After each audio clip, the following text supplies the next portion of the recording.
Yo, wanted to make a video to try and get this a little bit more clear so you could hear my voice.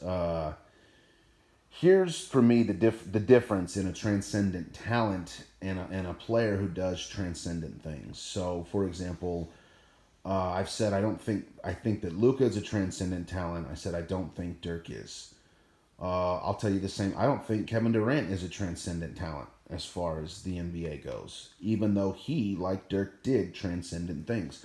I mentioned all the things Dirk did for the first time. You know, European player, 7-footer, out on the perimeter, changing the way defenses play, pick and pop, MVP, Finals MVP, one of the best shooters ever, fadeaway jumper that no one can stop. I mean, all of these were transcendent things in the sense that they were new. We had never seen them before. He was the first one to do it, and I don't disagree with that at all.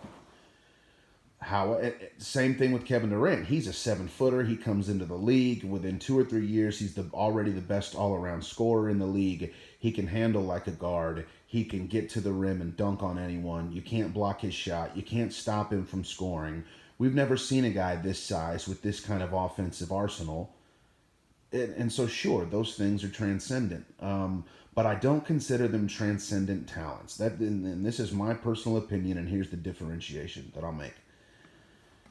So, for example, I've referenced Magic Johnson and LeBron James as transcendent talents. Well, looking at Dirk and KD, even though they came in and did things we've never seen before, since then, there have been plenty of guys who've come into the league in that mold, right? I mean, for example, whether it's Anthony Davis, Karl Anthony Towns, whoever it is, we have plenty of guys that are 7-footers playing on the perimeter, shooting threes, handling the ball, passing the rock.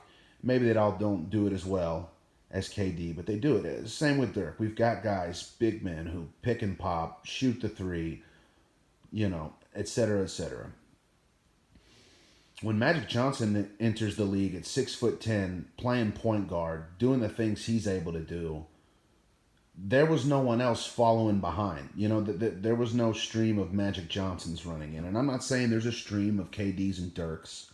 Just saying that there are guys who follow that mold now, who follow in their footsteps. Whereas Magic Johnson comes into the league, there's no other Magics coming behind. 6'10" point guards like that. LeBron James comes into the league, 6'8", 250 pounds, runs like a gazelle, jumps like a fucking deer, passes like magic, as powerful as Karl Malone. He's basically a Magic Charles Barkley hybrid or something, right? Never seen it before, and there's no one who's come into the league since. There's been no other Magic Johnsons. There's been no other LeBron Jameses. No one you would compare them to. And that's what I think about Luka. I think that he's a 6'8", 6'9", 6'10" maybe, still growing. Point forward, like I said, sort of Magic Bird hybrid.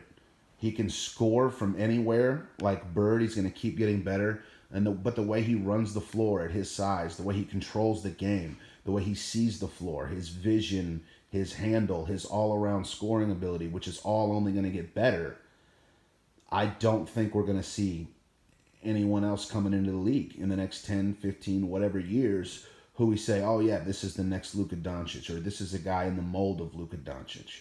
So doing transcendent things and being a transcendent talent, there's a difference in that for me. Hopefully I just did a better job of explaining that just now.